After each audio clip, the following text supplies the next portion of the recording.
So সবাইকে স্বাগতম doctor হান্টে। আজকে তোমাদের কিছু পড়াবো না। আজকে হচ্ছে গিয়ে আমি আমার সম্পর্কে বলবো আর কি। তো আমি কিভাবে কি করছি জীবনে সেগুলা হচ্ছে তোমাদের সাথে আলোচনা করব।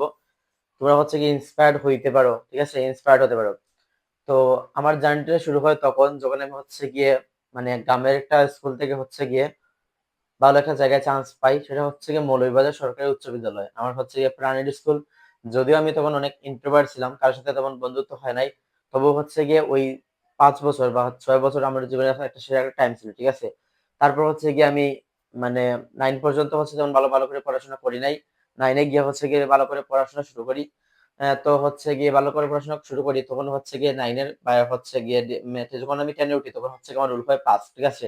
আমি তো হচ্ছে কি খুব আগ্রহের সহিত পড়াশোনা করছিলাম যে হচ্ছে কি ভালো জায়গায় চান্স ভালো ভালো কিছু হবে জীবনে, মানে খুব এফোর্ট দিয়ে পড়ছিলাম। তখন হচ্ছে করোনার সুবল ছায়া হচ্ছে কি সবার সবার উপরে আছড়ে পড়ে আর কি।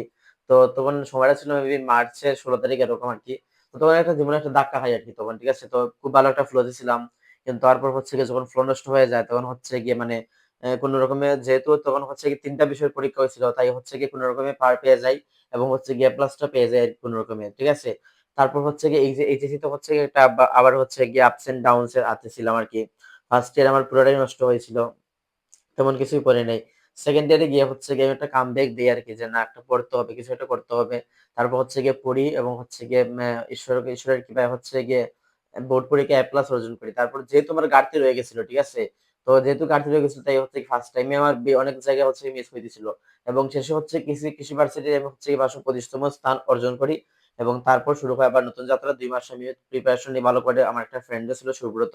ও আর আমি একসাথে প্রিপারেশন নিই এবং তারপর হচ্ছে গিয়ে আমি সেকেন্ড টাইম মেডিকেল দিয়ে হচ্ছে গিয়ে একটা সিট কনফার্ম করি, ঠিক আছে? আমার পজিশন ছিল হচ্ছে গিয়ে ৩৬৭৪ এবং কৃষিতে আমার পজিশন ছিল 525তম, ঠিক আছে? তো এরকম তো তোমরা যারা হচ্ছে গিয়ে সামনে এই গল্পটা শোনার কারণ মুখ্য উদ্দেশ্য এটাই হচ্ছে গিয়ে তোমরা যারা এখন পড়তেছো তারা হচ্ছে গিয়ে ভাইয়া দয়া করে হচ্ছে গিয়ে কনসিস্টেন্সি বজায় রাখবা, ঠিক আছে? তোমরা হচ্ছে গিয়ে যারা এইচএসসি পরীক্ষা সামনে দিবা, কনসিস্টেন্সি বজায় রেখে পরীক্ষা দিবা, দেখবা তোমার পরীক্ষা হচ্ছে অবশ্যই ভালো হবে, ঠিক আছে? প্রতিদিনের পর প্রতিদিন গোছাবা, সারারাত যা পড়ে দিবে তা পড়বা। তোমাদের হাতে বেশি সময় নেই আর, ঠিক আছে? তো জীবনে ভালো কিছু করতে হলে অবশ্যই তোমাদের পড়তে হবে। এমন না যে শুধু পড়ালেখা মানে হতাশ হবা না কখনো, ঠিক আছে? কারণ ইদানিং কালে দেখতেছি অনেকে হয়ে আত্মহত্যা করতেছে। যেটা হচ্ছে গিয়ে খুবই বাজে একটা জিনিস, ঠিক আছে? মানে আত্মহত্যা করে হচ্ছে গিয়ে ওর আত্মা হচ্ছে গিয়ে কোনো না উপরে যাবে না নিচে যাবে, হচ্ছে গিয়ে ভূত প্রেত হয়ে হচ্ছে ঘোরাঘুরি করবে, ঠিক আছে? তো এসব অন্য বিষয়। তো তোমাদের উদ্দেশ্যে বার্তা এটাই থাকবে যারা হচ্ছে গিয়ে মানে পড়ায় ভালো তো ওরা তো ভালোই পড়বা। আর যারা পড়ায় ভালো না তারা হচ্ছে একটু মনোযোগ দিয়ে দিবা ভাই, ঠিক আছে? তো কারণ হচ্ছে গিয়ে পড়ার মাধ্যমে হচ্ছে গিয়ে তুমি যে সম্মান অর্জন করতে পারবা অন্য ফিল্ডে তুমি হচ্ছে গিয়ে পারবা না, ঠিক আছে? তোমার এত সমান মানুষ দেবে না, ঠিক আছে? তো পড়াশোনা একটু কষ্ট করে করবা। যদি নিয়মিত পড়াশোনা করবা, যারা এইচএসসি পরীক্ষার সামনে ওদের হচ্ছে গিয়ে পড়াশোনা করবা।